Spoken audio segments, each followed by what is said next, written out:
أكتر 5 نساء في تاريخ مصر.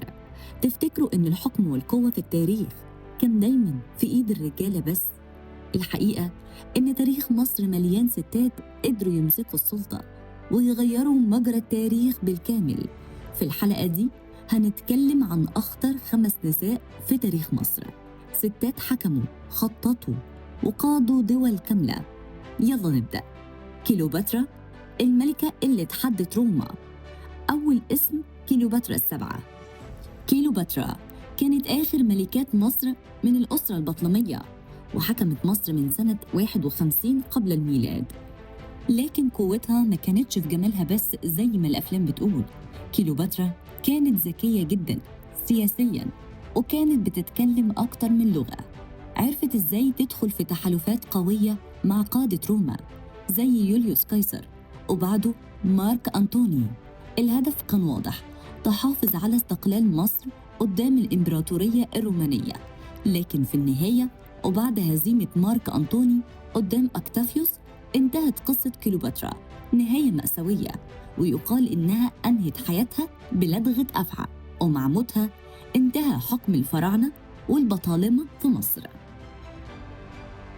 شجرة الدر، السلطانة اللي حكمت مصر. الشخصية التانية شجرة الدر. شجرة الدر كانت في الأصل جارية، لكنها أصبحت زوجة السلطان الملك الصالح أيوب. ولما مات السلطان أثناء الحملة الصليبية السبعة حصل موقف خطير. لو الجيش عرف إن السلطان مات الدولة كانت هتنهار، لكن شجرة الدر أخفت خبر وفاته وأدارت الدولة بنفسها، وكانت بتصدر الأوامر باسم السلطان. ولما انتهت الحرب وأسر الملك الفرنسي لويس التاسع، أعلنوا شجرة الدر سلطانة على مصر، وبكده أصبحت واحدة من السيدات القلائل اللي حكموا مصر رسمياً. حتشبسوت، الفرعون المرأة. الشخصية الثالثة حتشبسوت. حتشبسوت كانت واحدة من أقوى حكام مصر في العصر الفرعوني. في البداية كانت وصية على مصر، لكنها بعد فترة أعلنت نفسها فرعون مصر. الغريب إنها كانت بتظهر في التماثيل بلحية الفرعون وملابس الملوك عشان تثبت سلطتها. وخلال حكمها مصر ازدهرت اقتصادياً.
قبائل السيدات اللي طالبوا بحقوق المرأة في التعليم والعمل.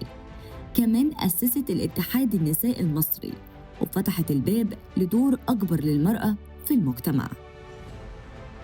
من الفراعنة للعصور الإسلامية لحد العصر الحديث، الستات كان ليهم دور كبير في تاريخ مصر. بعضهم حكموا دول وبعضهم غيروا المجتمع، لكن كلهم تركوا بصمة لا تنسى في التاريخ. والسؤال ليكم، مين في رأيكم كانت أخطر امرأة في تاريخ مصر؟ قولوا لنا في الكومنتات.